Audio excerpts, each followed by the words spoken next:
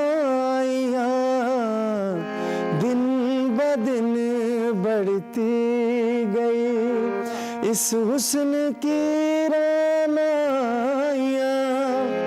پہلے گل پھر گل بدن پھر گل بداماں ہو گئے. رفتہ رفتہ وہ میری ہستی کا ساماں ہو گئے. آپ تو نزدیک سے نزدیک تر آتے گئے, آپ تو نزدیک سے نزدیک